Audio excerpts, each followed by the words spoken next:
Bismillahirrahmanirrahim. Rabbi shrah li sadri wa yassir li amri wahlul 'uqdatam min lisani yafqahu qawli. Assalamualaikum warahmatullahi wabarakatuh. Sahabat Quran, apa kabar?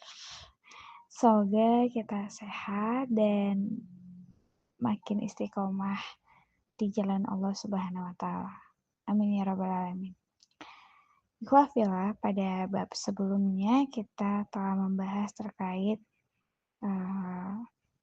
al-muta'allim, kemudian al-i'tidal, moderasi ya, atau keseimbangan bagaimana kita menjadi pemuda yang bersikap moderat, adil, objektif, dan konsisten. Nah, sekarang kita akan lanjut lagi membahas bab 3 dari kitab Al-Arba'in Al-Quraniyah, yaitu Al-Izzah atau kemuliaan. Al-Izzah seringkali diartikan sebagai kehormatan atau kemuliaan yang diberikan oleh Allah kepada hambanya. Ini mencakup kekuatan moral dan spiritual yang membuat seseorang dihormati dan dihargai. Al-Quran menyebutkan bahwa kehormatan sejatinya hanya milik Allah dan Rasul-Nya, serta orang-orang yang beriman. Ini menunjukkan bahwa Al-Izzah tidak hanya bersifat duniawi, tapi juga spiritual. Di dalam Al-Quran sering berbicara tentang Al-Izzah. Al-Izzah adalah salah satu mindset yang paling utama di antara 10 akhlak Al-Quran. Oleh karena itu, Al-Izzah juga harus menjadi mindset bagi para pemuda muslim. Dalam Al-Quran, surat Al-Munafikun ayat 8, Allah menegaskan bahwa kekuatan hanya bagi Allah, Rasul-Nya, dan orang-orang yang beriman. Tetapi orang-orang munafik itu tidak mengetahui. Oleh karena itu, kemuliaan yang hakiki hanya bisa diraih dengan wasilah Allah dan Rasul-Nya. Jadi mulia tidak ada hubungannya dengan bagaimana kita diperlakukan di tengah masyarakat, seperti dihormati atau tidak. Tapi sejauh mana kita melakukan perbuatan-perbuatan mulia yang disebut ketakwaan. Izzah juga berarti keagungan, kehormatan, dan kekuatan. Orang-orang yang memiliki sikap izzah pasti akan menjaga kehormatan dan harga diri, baik untuk dirinya sendiri maupun agamanya. Kemuliaan yang sejati dibangun dengan ilmu dan amal, bukan dengan nasab ataupun tampilan-tampilan fisik semata.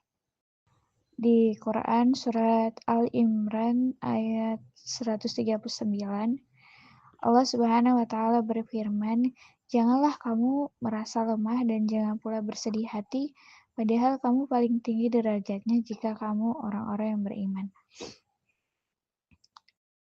Oleh karena itu, perlu kita sadari bahwa kedudukan umat Islam itu paling tinggi derajatnya. Kehormatan lahir dalam diri kita. Kita juga harus memiliki mental yang kuat dan sehat untuk sampai pada derajat yang tinggi itu. Maka dari itu umat Islam sudah seharusnya membangun mental yang kuat dan sehat sedini mungkin. Seperti halnya tidak ada kemuliaan tanpa iman, maka menjadi orang yang beriman berarti kita memilih untuk menjadi manusia yang mulia, berdaya, dan bermartabat. Sumber kemuliaan itu kalau kita sudah benar-benar menerima Islam dengan kafah, menerima dan benar-benar yakin kepada Allah dan Rasul-Nya.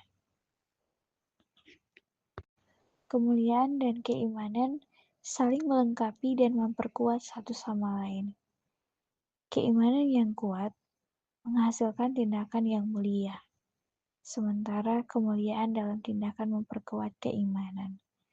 Keduanya berkontribusi pada pengembangan karakter individu dan hubungan dengan Allah serta masyarakat.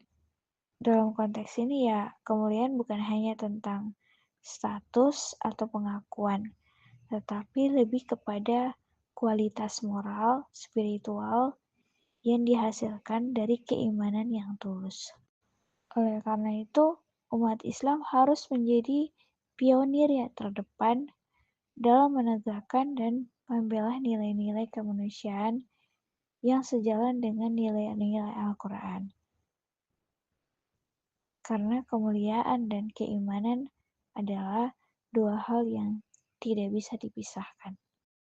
Selain itu, pemuda muslim sepatutnya mengambil peran atau memiliki peran dalam kehidupan bermasyarakat pada umumnya atau peran bagi dirinya sendiri. Sebagai umat Islam, kita harus juga memiliki super power, terutama dalam menghadapi perkembangan dan perubahan zaman. Al-Izzah juga memiliki makna hegemoni. Dengan begitu, sikap Al-Izzah bisa dibuktikan dengan menjadi pemimpin yang berperan dalam mewujudkan dan melahirkan masyarakat madani. Al-Izzah juga tidak ada hubungannya dengan kuantitas, tapi dengan kualitas. Allah Subhanahu wa taala berfirman dalam Quran surat Fussilat ayat 41, sesungguhnya orang-orang yang mengingkari Al-Quran ketika Al-Quran itu datang kepada mereka, mereka itu pasti akan celaka. Dan sesungguhnya Al-Quran itu adalah kitab yang mulia. Sahabat Quran, kita perlu menyadari bahwa Al-Quran merupakan sumber kemuliaan.